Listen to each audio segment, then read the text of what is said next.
تین آیتیں سورہ احزاب کی یوں سمجھیے کہ نچوڑ ہے اس مسئلے میں.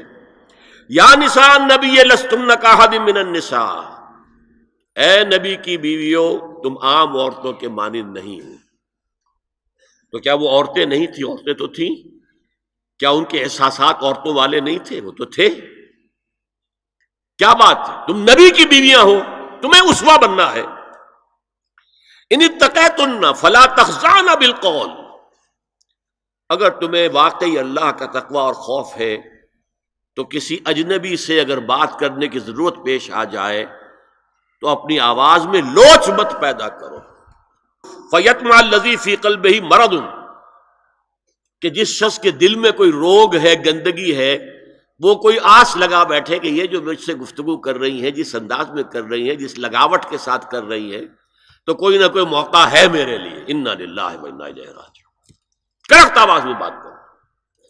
وقلن قولا معروفا، اور معروف بات کہو صرف، اس سے آگے بڑھنے کی کوئی ضرورت نہیں. وقرن فی بیوتکن ولا تبرجن تبرج الجاہلیۃ الاولی، اور قرار پکڑو اپنے گھروں میں، وقار کے ساتھ رہو اپنے گھروں میں. تمہاری اصل جگہ گھر ہے، باہر نکلنا تمہارا کام نہیں ہے.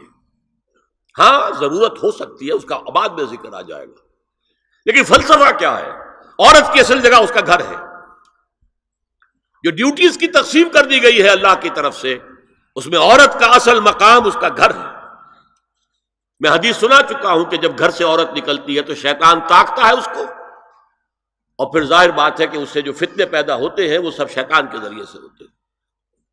وَلَا تَبَرَّجْنَ تَبَرُّجَ الْجَاهِلِيَّةِ الْأُولَىٰ، اور جو جاہلیت تھی، اسلام کے آنے سے پہلے کا جو دور تھا، اس میں جس طرح تم بند سمر کر اور لوگوں کی نگاہوں میں آنے کے لیے نکلتی تھیں، اب وہ طریقہ اختیار نہ کرو.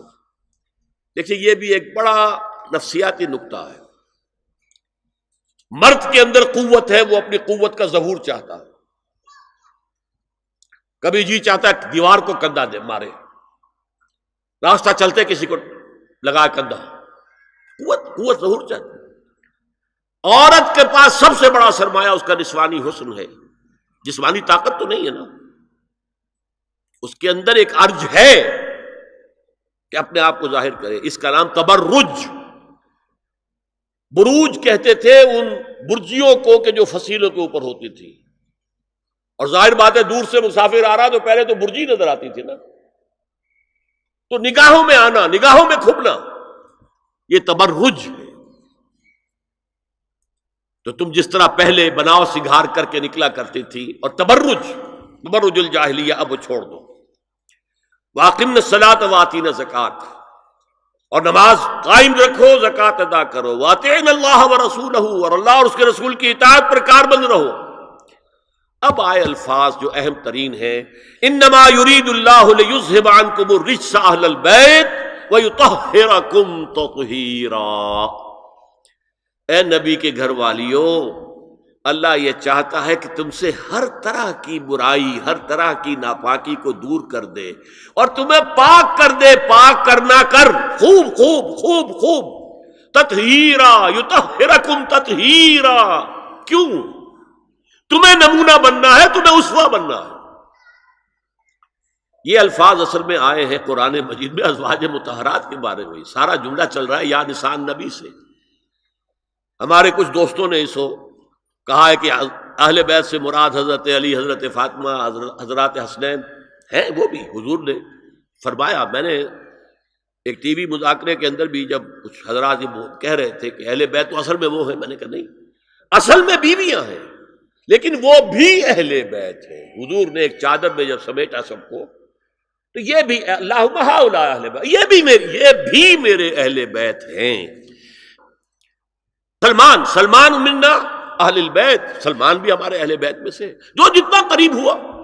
لیکن قرآن میں یہ لفظ آتا ہے صرف بیویوں کے لیے، ازواج کے لیے. یا ایھا الذین آمنوا لا تدخلوا بیوت النبی حتی یؤذن لکم.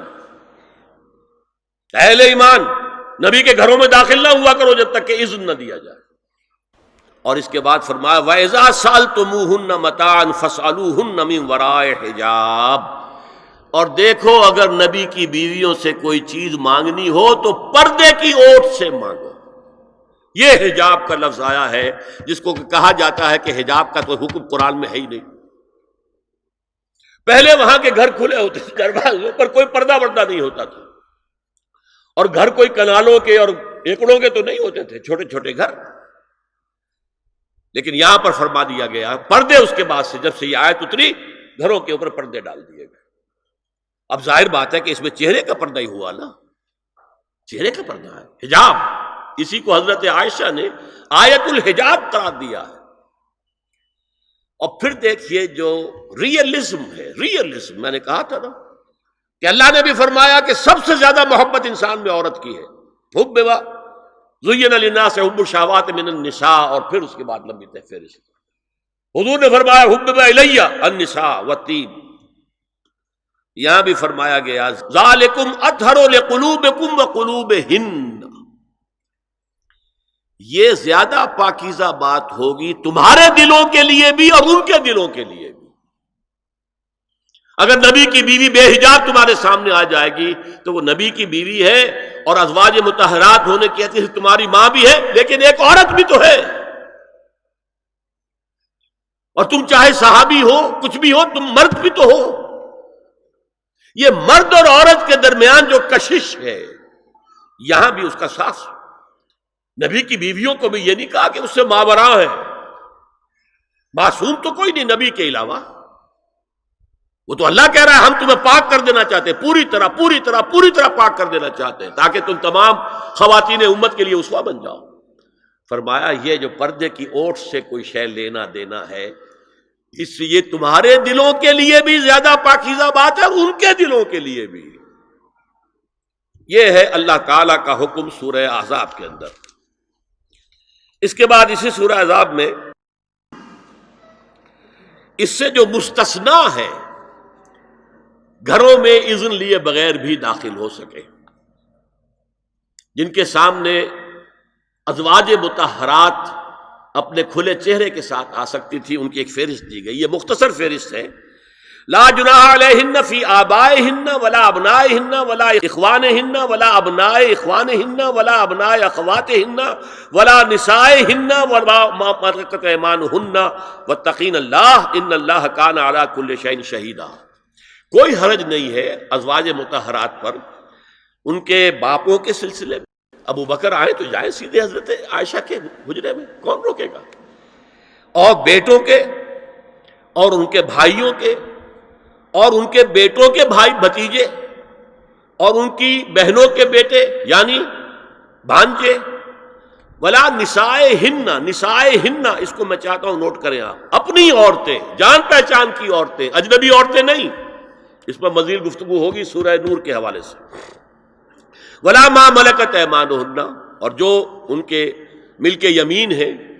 ان میں ایک رائے یہ ہے کہ مراد صرف باندیاں ہیں اور ایک مراد یہ ہے کہ اس میں مرد غلام بھی شامل ہیں. ایک رائے یہ ہے کہ مرد غلام جب تک کہ ابھی وہ بالغ نہ ہو، بچہ ہو. بہرحال یہ آراء ہے علیحدہ. هي الحلقات تحفظني بآيات من القرآن، هي الحلقات تملأني بحب المصطفى العدنان، هي الحلقات تحفظني